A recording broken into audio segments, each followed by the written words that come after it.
एक समय की बात है, रायगढ़ शहर का एक अमीर आदमी मोहनलाल नए नए घर खरीदने का बहुत शौकीन था। वैसे तो वह अपनी पत्नी और एक लड़के के साथ अपने शहर के घर में रहता था, पर जब भी उसे मौका मिलता वह छुट्टी मनाने अपने परिवार के साथ किसी नए घर में चले जाया करता था। एक बार मोहनलाल को किसी ने बताया कि मांडवा नामक गांव से थोड़ा दूर एक बंगला बहुत ही कम दाम में मिल रहा है। उस बंगले का मालिक अपने परिवार के साथ विदेश जा रहा था, जिस वजह से उसे जल्द से जल्द अपने बंगले के लिए ग्राहक चाहिए था। मोहनलाल बिना देर किए बंगला देखने पहुंच गया। इतना बड़ा बंगला इतनी कम कीमत में मिलने पर वह बहुत खुश हो गया। उसने वह बंगला खरीद लिया और गर्मियों की छुट्टियों में अपने परिवार के साथ उस बंगले में रहने पहुंच गया। शहर की गर्मी से छुटकारा पाने के लिए वह बंगला एकदम बढ़िया था। वह बंगला एकदम सुनसान जगह पर था, जो कि पेड़ों से घिरा हुआ था, जिसकी वजह से वहां बहुत अच्छी हवा चलती थी। मोहनलाल और उसका पूरा परिवार इस नए घर का आनंद उठा रहा था।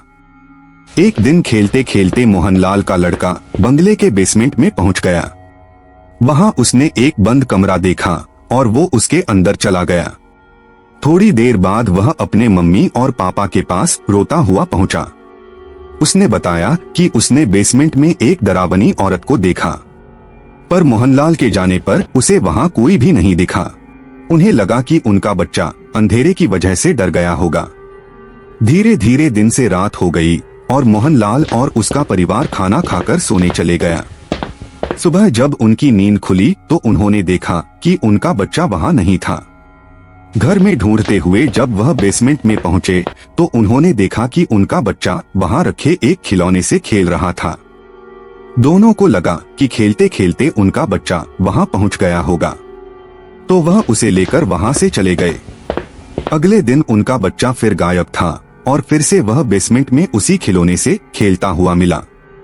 अगले कुछ दिनों तक यही चलता रहा तो मोहनलाल और उसकी पत्नी को शक होने लगा।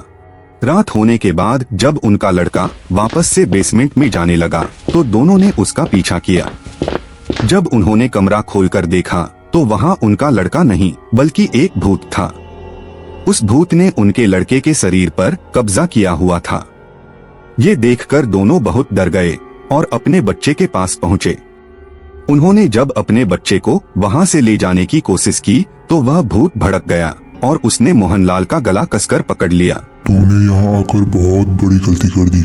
तूने अपनी मौत को दावत दी है, अब तो तुझे मरना ही पड़ेगा। हा हा हा हा। इतने में मोहनलाल की पत्नी गंगाजल ले आई और भूत पर डाल दिया। भूत ने मोहनलाल का गला छोड़ दिया और धीरे धीरे उसने उनके बच्चे का शरीर छोड़ दिया।